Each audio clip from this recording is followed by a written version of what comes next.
Hari Om Tat Sat. Hari Om Tat Sat. Jai Guru, Jai Guru, Jai Guru.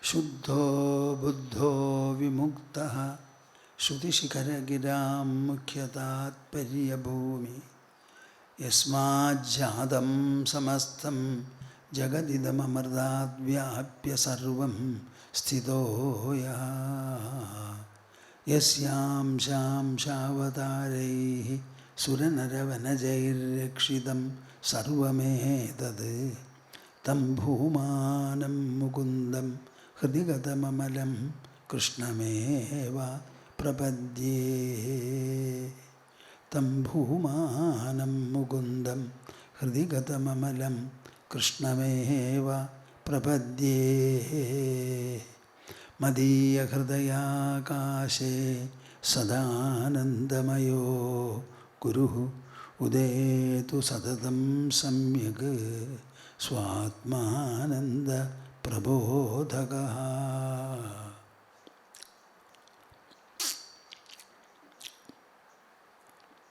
Harihi, Harihi, Harihi Om Tats. Jai Guru, Jai Guru, Jai Guru. We shall recite 3 times Omkara jointly. Every one of you should keep in mind a specific thought that our joint recitation should spread upon the whole of the earth, showering its benedictions on all creatures thriving upon our planet. Interlock your fingers and put them on your lap. Sit comfortably erect, close your eyes, and open your mouth and heart and join me.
Hari Om Tat Sat. Jai Guru, Jai Guru, Jai Guru. We have assembled here because of this sacred and felicitous day, very holy day, Krishna's Janmadin, birthday.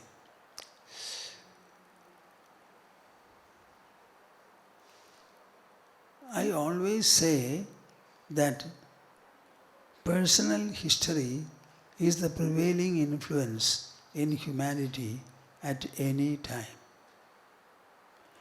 Personal stories are the prevailing influence in humanity, in mankind, every time.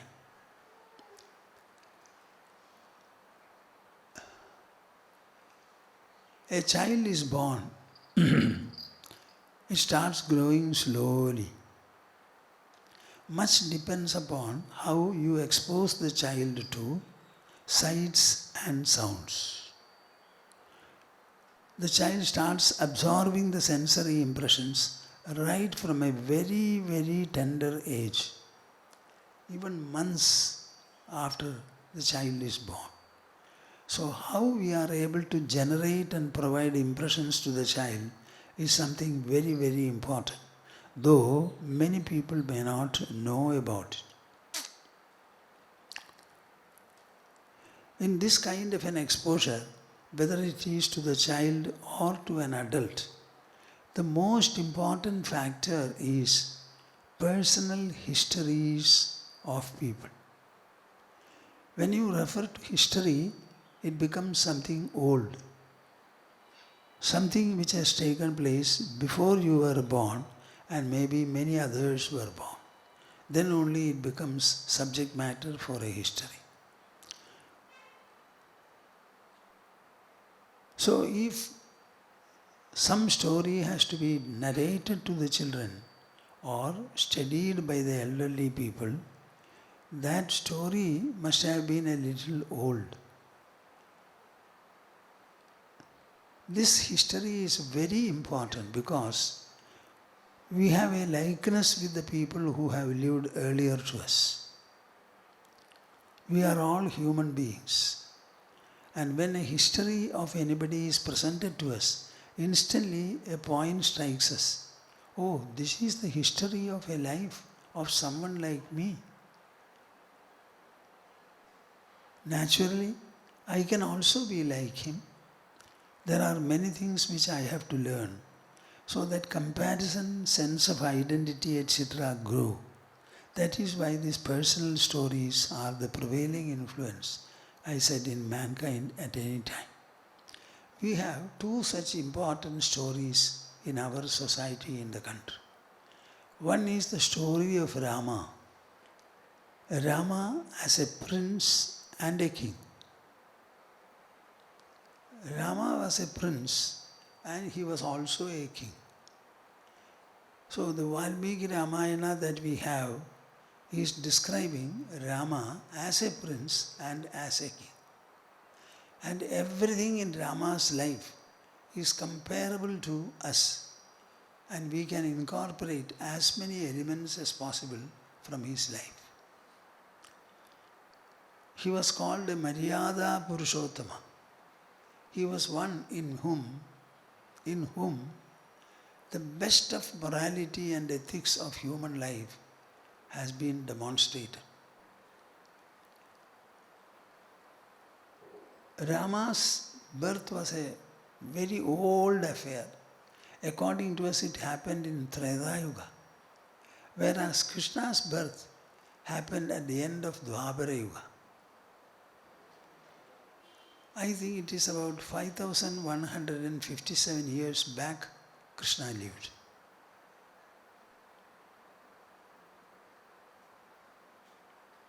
The narration about Krishna has been made by Vyasadeva, and the book we have before us was authored somewhere in South India about 1400 years back.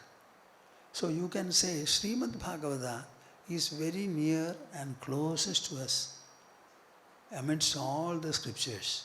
Naturally, Srimad Bhagavata should contain as much of information as possible which will be comparable to us. That society was only 1400 years earlier, whereas Sri Rama is unimaginably long and old. Krishna's birth and exploits appear in Srimad Bhagavatam. That is the most authoritative book. You can say the entire Srimad Bhagavata is presented with a view to feature Krishna, his birth, his growth, his exploits, his excellences, and finally his end. But Srimad Bhagavata, being a scriptural writing, it deals with everything that we have to know. We have to know primarily three factors. One is we should understand the human personality in all its depth. The biological body is a subject matter for medical science, but we are not the body. The body is only a peripheral part in our personality. The most important factors are the mind, intelligence and ego, which constitute our inner personality. It is not a subject for medicine or any form of external research at all. The scientific research can only be with regard to visible things. And to be visible, the stuff has to be material, made out of matter. Whereas our inner personality, mind, intelligence and ego is not at all matter. It is supra-material. So that is not a point of research for objective sciences. But somehow in this holy land of Bharat, right from the beginning of our civilization, it is very prehistoric, we have conducted ample research into the inner personality of man, of human. And we have adequate material on the subject. So Srimad Bhagavata deals with human personality in all its depth and vastness, then the complex world, the complexity of the world, and the third is how the human has to interact with the world around. If these three subjects are fully known, we have nothing else to be known in our life. You should know your own personality on the one hand and the complex world on the other, and the art and science of the personality interacting with the world. It is in this context that Srimad Bhagavatam has its unique place and importance. Srimad Bhagavata discusses these three in various settings. It presents the philosophy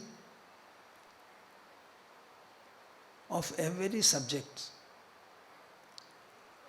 in the form of dialogue, in the form of original presentation, in the form of various behavior and interactions of the people. And in Srimad Bhagavatam, the most prominent part is Krishna's birth, growth, exploits and excellences. That is discussed in the largest skandha called the 10th skandha. Then after the 10th, there are two more skandhas. The 11th skandha is called the Mukti skandha. That phrase is not used so much in the south, but in the north it is very much used, Mukti skandha. There, Krishna gives his last message to Uddhava. In Krishna's life, two are the important events to be remembered. One is Krishna's on-the-spot dialogue with Arjuna, who had come to the battlefield with 13 years of preparation. And when he confronted Bhishma, Drona and his own Kith and Kin, arrayed on both sides, he felt totally unnerved and he could not think of fighting the war at all. His whole body was trembling. Gandiva slipped from his fist. His mind was whirling and his intelligence was saying, "You should not fight this war. This is a sinful proposition." He was not able to escape or find any redress. He fondly looked at Krishna for some kind of a help or assistance, not some kind, full help and assistance. Krishna started speaking to him. Altogether, the dialogue between Krishna and Arjuna lasted for 2 to 2.5 hours. And that was ample enough for Arjuna to regain his balance, harmony, stability and resolve. And he fought the war. So this was a monumental gospel given by Krishna right in the midst of the battlefield before commencing the war. In fact, war cries had been raised by both armies. Only the discharge of arrows was yet to begin. That was the time this dialogue took place. That dialogue is aimed at enabling everybody to live in this world, meeting whatever be the challenges they face. There is no question of retreating from anything. Every situation can be met, handled. Every crisis can be resolved and overcome. And it is always a question of assimilating the impacts of every interaction and making your personality grow and grow. But Sri Krishna, when he became 125 years old, he gave the last gospel of his life, the second one and the last one, to Uddhava. These are the two important events that we have to understand in as much of depth and fullness as possible. Because that alone will be a friend for your life. Bhagavad Gita should become the warp and woof of your life. It should run parallel to your mind. Then you will be able to live in this world peacefully, with stability, poise and resolve. Now the world consists of not merely the youth, people who are given to professional life and pursuits. Everybody has to retire by 60 years. And generally we live up to 70, 75, 80 years.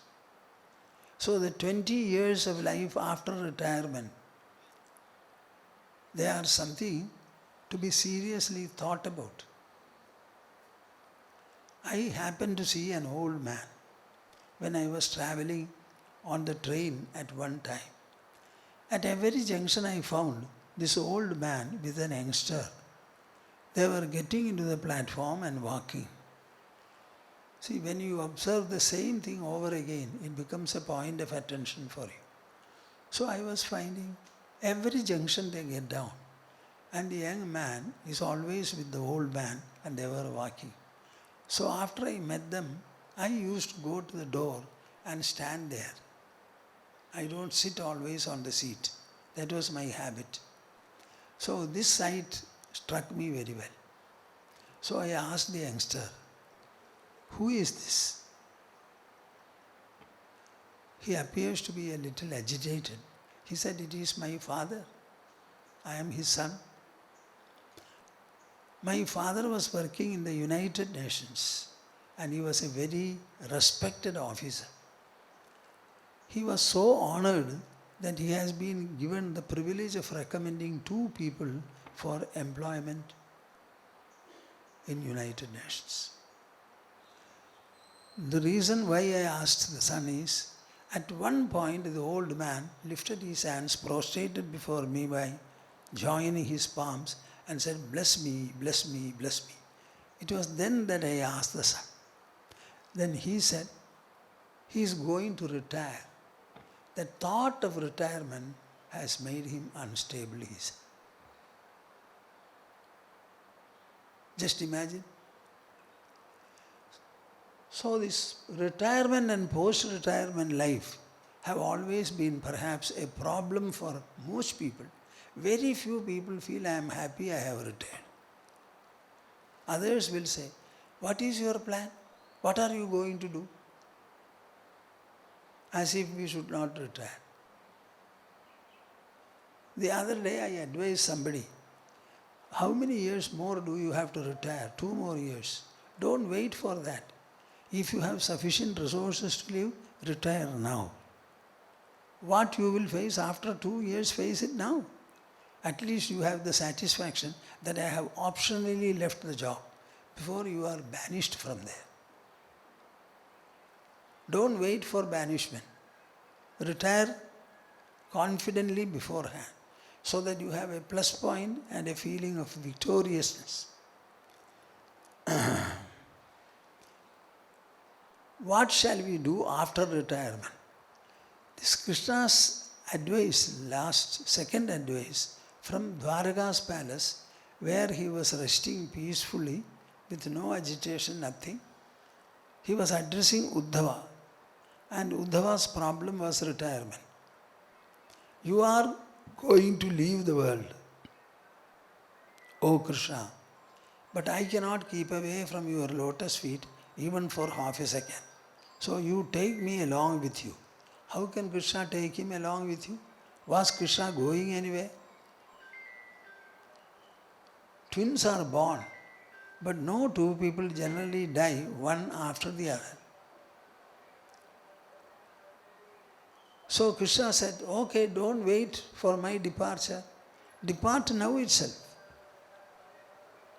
Leave me, leave your family and relations and also Dwarka and go to Badrinath.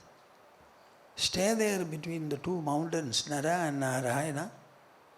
Have every day your cold bath in the Alagananda. Enjoy the beautiful cold air of Himalayas. See me everywhere and live comfortably. You don't have to do anything. Just like the body was born at one time, it will also depart another time. You have to do nothing about either birth or death. You only have life before you. Live it properly. Then he said,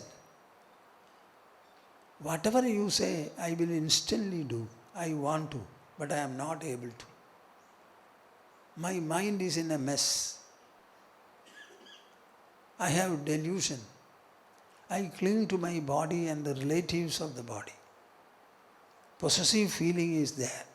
Unless you instruct me and remove these draws from my mind, I will not be able to follow your advice. So become an instructor to me. Get into my heart and mind and see that both of them are clean so that I can implement what you said. So Krishna began to talk. He began to talk. If Bhagavad Gita contains 700 verses, the advice and instruction he gave to Uddhava has 1000 verses and 24 chapters. Bhagavad Gita has only 18 chapters. So it is 1/3 more. You should read this last advice of Krishna.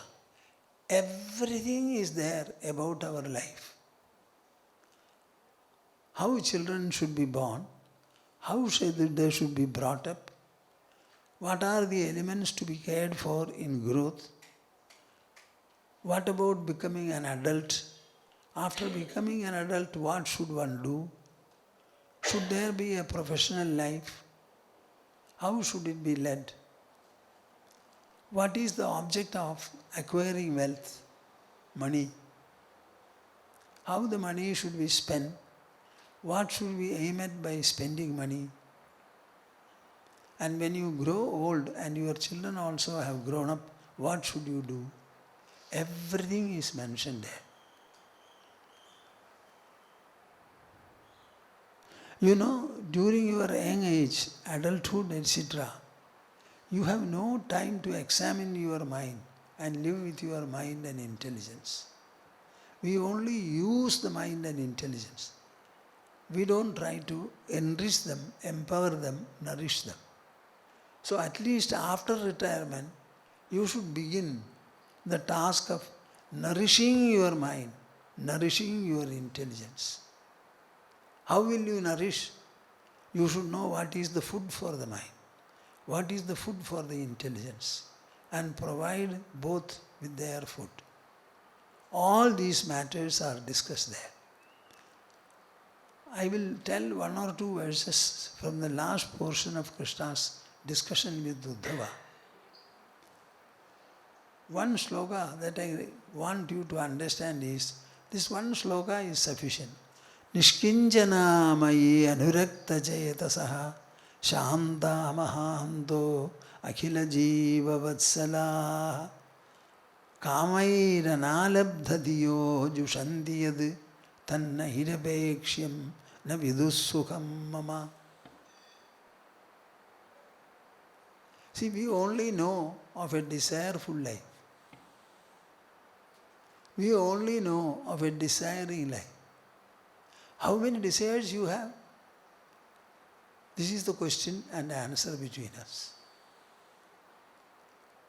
But who told you that desire is necessary in life? By desiring can you attain anything? Then it is enough if we desire. We don't have to make an effort. You desire that I want to have a house of my own. Desire, desire, desire, desire again and again. Make no effort. Will you ever have? Suppose you are prepared to make an effort, then why should you desire? Desire is not at all part of life. You study well, incorporate as much of merit as you can in your life. And if the society has a need for your merit, they will hunt you, employ you and reward you. So is it desire? You studied, you acquired some merit, some knowledge, and the society needs it either in the industrial or in the administration or in the teaching or in the research front. So they employed you. Suppose you have studied and there is no scope for your study in the society, then you will not be employed. So it is merit and skill. I always tell people, improve your merit, improve your skill, enhance them. It is that skill and merit that are sought and compensated or rewarded. I don't think desire is necessary. On the other hand, if you lead a desire-free life, this is what will happen. Nishkinchana mayi anurakta chayatasaha. The word Nishkinchana has got immense meaning and potential. Kinchana means something. A person who has something, he is called a Kinchana. On the other hand, Nishkinchana means a person who feels, I don't have anything of my own. Anything of my own. I say we have nothing of our own. This body, how did you get it? And who shaped this body? And it came out of the mother's womb. In the mother's womb, the embryo and the fetus, they grow by themselves. Nothing is provided to them. The mother doesn't do anything for them. The fetus takes blood from the mother, not given by her. It draws blood and it grows. Every organ, including the brain, it is shaped by the fetus, by its own inlying power. After the child is born, father and mother and others come to play when the umbilical cord is cut. This is the truth about our body. So tell me whether your body is made by you. What about the air you breathe? It is not gifted by the grandfather. How does the heart beat? Do you do anything for beating of the heart or bellowing of the lungs? Or when the heart beats and the lungs bellow, you live and do whatever you want. So don't say that our body is ours. The air is not provided by you. Body itself is not shaped by you. So we live with a body molded by nature, molded by God. If the body itself is not yours, and nothing of you is there in the body, then whatever you earn or acquire with the body, can it be yours? If the body is not yours, whatever you have as an acquisition, as a gain, using the body, how can it be yours? So multiply everything of yours by 0. Then you become a Nishkinchana.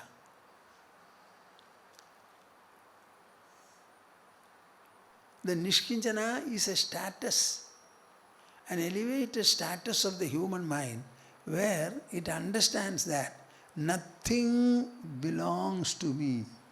Everything belongs to nature and God. Nothing belongs to me. Such people are there in this world. Sannyasins are all belonging to this category. Why did they take up sannyasa? Because I have nothing else to acquire in the secular world. If at all my acquisition will be knowledge, as a result of which I become a non-possessor, non-owner, I become a Nishkinchana. So Nishkinchana mayi anurakta chayatasaha, those people who are non-possessive, who do not have the least feeling of possessiveness about anything including their body, then what do they have? Mayi anurakta chayatasaha, they have very strong anuraga, fondness for the Supreme Lord. That's all what they have. They don't care for anything else. Is my mind sufficiently devoted to the Lord? Devoted to the Lord. Am I connected to God with devotion? I am the beginning point. From there, devotion springs. And it goes and revolves around God. Do I have that kind of a devotional cord with me? Mai anurakta chetasaha. There are many people who think and remember God, but they don't have love and fondness for God. Whether you remember or think of God, it is immaterial. But do you have fondness for Him? Fondness for Him. Anuraga for Him. Normally, what is the situation? Your anuraga is for people in your family. For the parents, it is to the children. For the children, it is to the parents. For the married, it is to the partner. And God has no place in our fondness. We perhaps fear God and we need protection from Him. He is something like an insurance company which takes money from you in the form of premium and insures your life. That's all. I will give something to God and God should protect me. No, no, no, no. Sriman Krishna is very particular that your attitude towards God should be one of fondness. And the moment you are fond of God, mark my words, the moment you are fond of God, anuraga is there. That anuraga instantly generates delight. The definition of love is whoever has love, the lover or the loved, they get delight from the love. Mai anurakta chetasaha shanta mahanto akhila jiva vatsalaha. Their mind should be free of all desires. Mahantaha. They should not look at any petty or paltry aim in life. Most of you are what? You are all born. The first is education. Second is getting married. Third is becoming parents. And later on, getting the children married, until at last you are not able to do anything. This is all your plan. There is nothing like a great, holy or adorable object in life. Shanta mahamdo akhila jiva vatsalaha. Their mind should start fostering vatsalya, affection towards all creatures in the world. All creatures in the world. You have only love, familial love. Love related within the family. As you are a member of the family, you constitute the family. Your family is a member of the societal segment around. And the societal segment is a member of the nation. And the nation is a member of the globe. So the circle you are drawing is very, very small. You are not able to draw the large circle where the whole universe will be comprehended by your mind. Now these people, Nishkinchanas, Akhila Jiva Vatsalaha, they have got Vatsalya, affection for all the creatures and beings in the world. Now in the High Court in Kerala, a case is being fought, in the Supreme Court also, about what should be our attitude towards the stray dogs. So the government came up with a plan of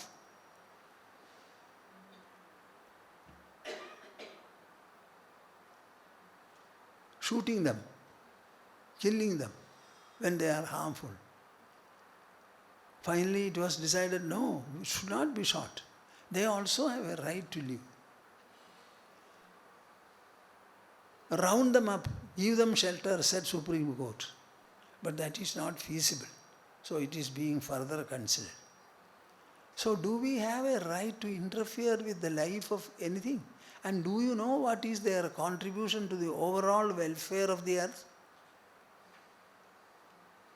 Every being has something to contribute. At least its fecal matter is a contribution. In Ayurveda, we have a medicine.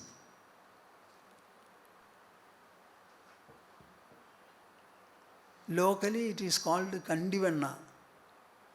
Vanna means butter. Kandi is another word. You know what is it? It is the stool discharged by human children initially for a few days. And that is a great medicine.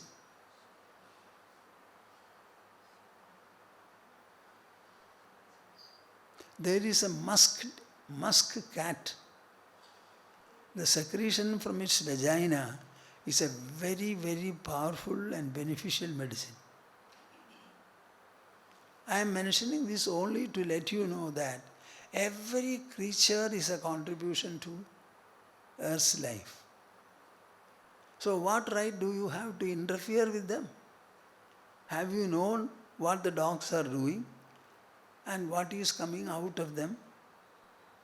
What are they doing? Have you observed them closely? You only know about a few pets that you have. What about the other dogs which live according to nature?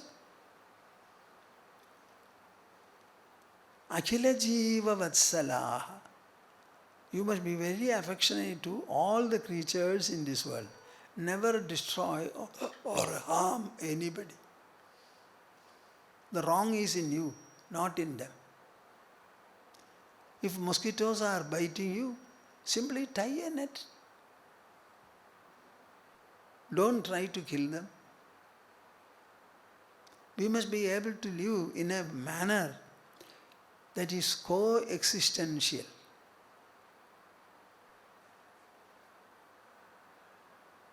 As we live, let others also live. Akhila Jiva Vatsalaha Kamair Analabdhadiyo Jushantiyad. Their intelligence is not encircled by, bound by any kind of a desire. They are desire free. Kamair Analabdhadiyo Jushantiyad Tan Nairapeksham na vidusuham mama. In their heart and mind, a very special kind of comfort, delight and exaltation spring up.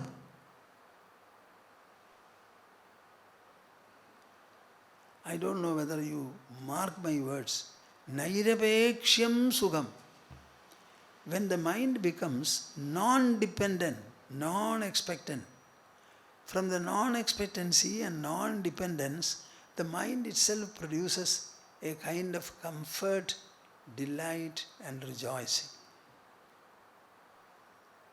You are thinking that the mind can be contented only when it gets the desired object. Yes, you get the contentment. But the contentment is conditioned and limited by the object. Allow the mind to generate contentment without being constricted by anything. Tell me arithmetically which will be more? The contentment the mind produces with a constriction of a desire, or the contentment the mind produces without any constriction. Huh? You have to agree. Mind is the source of contentment. That is what produces. It will produce in a constricted manner when you have desires. Otherwise, it will produce it without any constriction. Tan nahirapeksham na vidusukham mama. How can ordinary people know about this wonderful overall sukha that arises from the mind when it is not constricted by any desirefulness at all? This how can others know? This is a message Krishna gives to Uddhava. You should understand. Uddhava said, I cannot keep away from your lotus feet even for half a second. Such a close and dear devotee is told, you should look for the inner comfort which arises from the mind when it has anuraga for me and affection for all the creatures. And thirdly, when it is free from the stranglehold of desire. A direct advice given by Krishna to his most beloved devotee. Nishkinjanamayi anurakta chetasaha shamda mahanto akhila jiva vatsalaha kamairana labdhadiyo jushanti yad tannahirapeksham navidusukham mama. In a way, I am happy that all of you are here, and I was able to tell you about what Krishna said as a last message of his life, keeping Uddhava in front. It is such a Krishna's birthday that we, in a very miniature form, observed or are observing today. We always observe birthdays of so many people. But what we should do on the birthday is think about the person. Understand him, what he lived for. If he had a message, what was the message? What would he like us to do? So the advice Krishna gave to Uddhava, the same advice holds good for every one of you. This is what you should try to work upon. Mold your mind after. Mold your intelligence after. And see whether your mind itself becomes a fountain of comfort, contentment, delight and fulfillment. Harihi Om Tatsat. Jai Guru. Jai Guru. Jai Guru.